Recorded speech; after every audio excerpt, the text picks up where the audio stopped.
జగన్మోహన్ రెడ్డి గారికి, శ్రీదేవమ్మ గారికి, ఇంకా ఇక్కడ వచ్చిన నాయకులకు అందరికి కూడా, పత్రికా విలేకరులకు అందరికీ కూడా నా ఉదయపూర్వక నమస్కారం.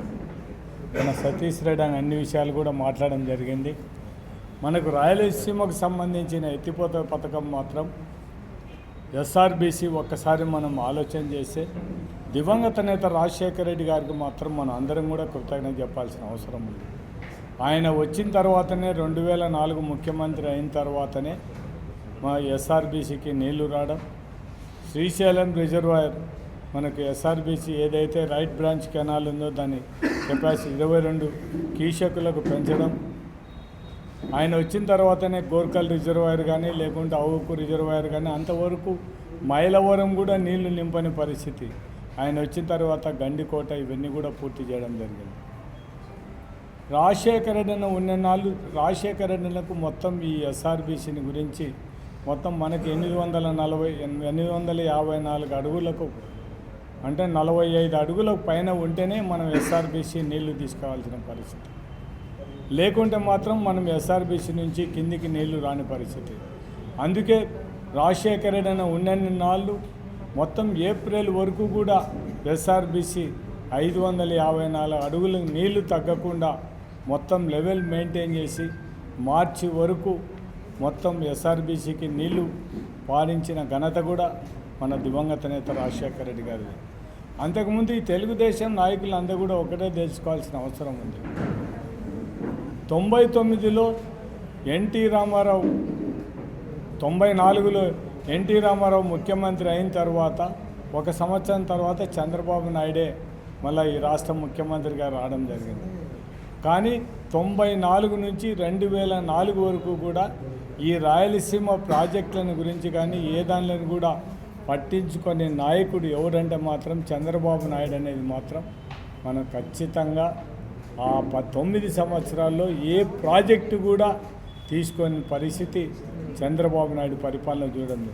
ఇలేదో తెలుగుదేశం నాయకులు మాట్లాడడం జరుగుతున్నట్టుంది, ఏదో జగన్మోహన్ రెడ్డి ఏం చేయలేదు అది ఇదని.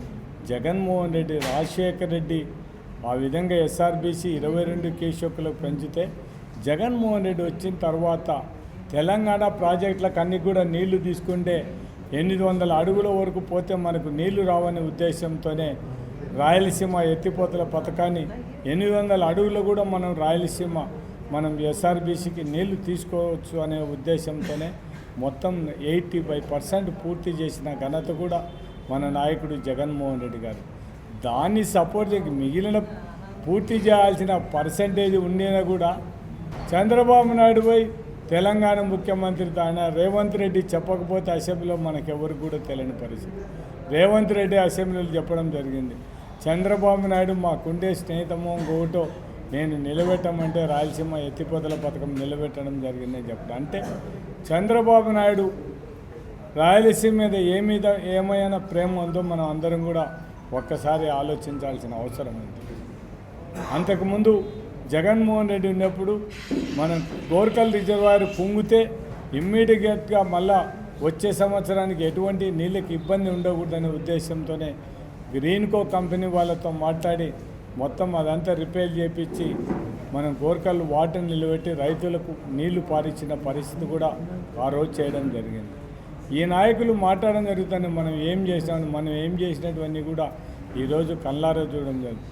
ఇంకొక నందికొట్కూరు నాయకుడు ఒక ఆయన ఉన్నాడు, ఆయన మాట్లాడుతూ చెప్పడం జరుగుతుంది, వైఎస్ఆర్సీపీలో ఉన్న నాయకులకు కీచెక్కులేంది టీఎంసీ లేదంట. మాకు టీఎంసీలు తెలియదు, కీచెక్కులు కానీ రైతులకు నీళ్లు రాలేదనేది మాత్రం మాకు ఒక తెలుసు. ఆ నాయకుని మేము కోరేది ఒకటే, మాకు టీఎంసీలు తెలియవు, కీచెక్కులను గురించి మాకు ఏం తెలియదు, ఇరిగేషన్ గురించి ఏం మాకు తెలియదు, నీవు తెలిసినవని ఎందుకు నందికొట్కూరు ప్రజలకు నీళ్ళు ఇప్పిలేని పరిస్థితులు ఉండవు. ఆ నాయకుడు ఖచ్చితంగా ఆలోచించాల్సిన అవసరం ఉంది. అంటే ఎవరినైనా ఏదైనా ఇష్టం వచ్చినట్టు మాట్లాడుతూ 1986లోనే రాజశేఖర రెడ్డి అన్నమ్మడి పాదయాత్ర లేపాక్షి నుంచి పోతిరెడ్డి పాడు వరకు కూడా పాదయాత్ర చేయడం జరిగింది. మేమంతా కూడా ఆ రోజు రాయలసీమ ప్రాజెక్టుల కోసం 13 రోజులు అసెంబ్లీలోనే ఎమ్మెల్యే క్వార్టర్స్లోనే మన రాయలసీమ సమస్యల మన ప్రాజెక్టుల కోసం 13 రోజులు ఆమరణ నిరాదీక్ష కూడా చేయడం జరిగింది. అంటే మేము ఎందుకు మాట్లాడుతున్నాం అంటే రైట్ ఓకే, మాకు ఏం తెలియకపోయినా కనీసం నందికొట్కు రైతులు మాత్రం వాళ్ళ భూములలో ఎండిపోతున్నాయి. వాళ్ళందరినీ ఒక్కసారి ఈరోజు నేను పైడాల మండలం ఆ ఊరికి పోతే పాపం రైతులందరూ కూడా బాధపడే పరిస్థితి. మొత్తం కేసీ కెనాల్ కాలువ అంతా ఎండిపోవడం జరిగింది.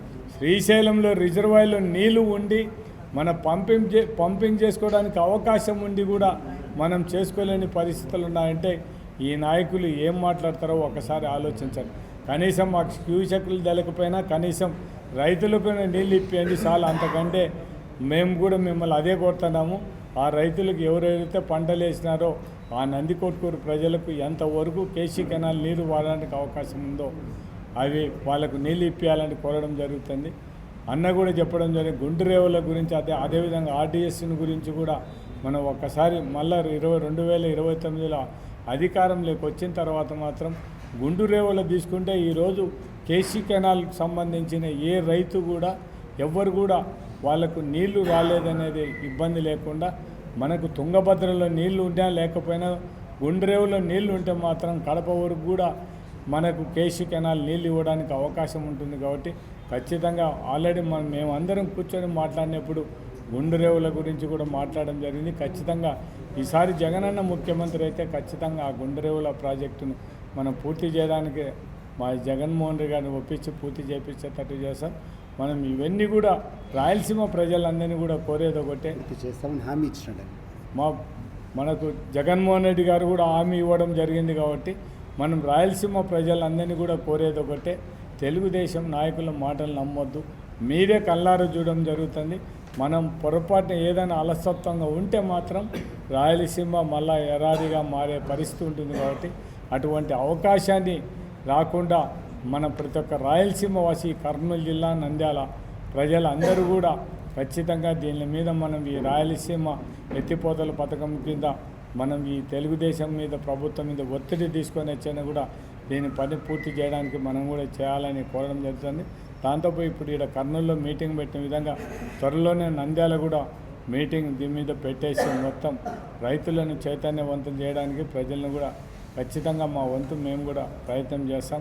మనం ఈరోజు ఈ ఇరిగేషన్ దాని కూడా లడ్డు విషయం చెప్పడం జరిగింది. కానీ ఒకటి మాత్రం చాలా బాధపడడం ఉంది. లాస్ట్కు చంద్రబాబు నాయుడు దేవుని ప్రసాదాన్ని కొవ్వు కింద ఏదో పంది కొవ్వు గొడ్డు గొడ్డు కొవ్వు ఇవన్నీ మాట్లాడే పరిస్థితి. అంటే దేవుని వెంకటేశ్వర స్వామిని అంత కింది స్థితికి తీసుకుపోవడం మాత్రం ప్రతి ఒక్క ఏ హిందువు కూడా సమర్థించని పరిస్థితి. ఇంకా లాస్ట్కి అది కొద్దిగా పక్కకు పోయినాక మొత్తం ఎన్డీపీ వాళ్ళందరూ కూడా కొవ్వు లేదని ఇచ్చిన తర్వాత మళ్ళా బాత్రూమ్లు కడిగే కెమికల్స్ అంటే అంత ఘోరంగా ఏమన్నా ఎవడన్నా చేస్తే ఏమన్నా ఒకవేళ ఏదన్నా జరిగిందంటే చెప్పొచ్చు తప్ప ఇంత అంటే దేవుని ప్రసాదాన్ని లెట్రిన్ బాత్రూమ్ క్లీన్ చేసే కెమికల్ వాడే స్టేజ్కి ఏమన్నా అంత దిగజారిపోయిందమ్మా. మనం ఒకసారి హిందువులో మనం అందరం కూడా ఒకసారి ఆలోచించాల్సిన అవసరం ఉంది. బీజేపీలు మాత్రం ఎలక్షన్ల ముందర రామ జన్మభూమి అంతా తిరగడం, రామ జన్మభూమి అని చెప్పడం, అక్కడి నుంచి మొత్తం అత్యంతలు తెలిసినారో లేదో కానీ ప్రతి ఒక్క ఊళ్ళల్లో కలిపి మొత్తం ఇళ్ళకు మేము రామ జన్మభూమి మీరు నెత్తి మీద వేసుకొని అని చెప్పి మాత్రం మనకు అందరినీ కూడా మన ఇళ్ళ మీద జెండాలు కట్టి మనలో అందరికీ కూడా మన మీద మొత్తం అదేదో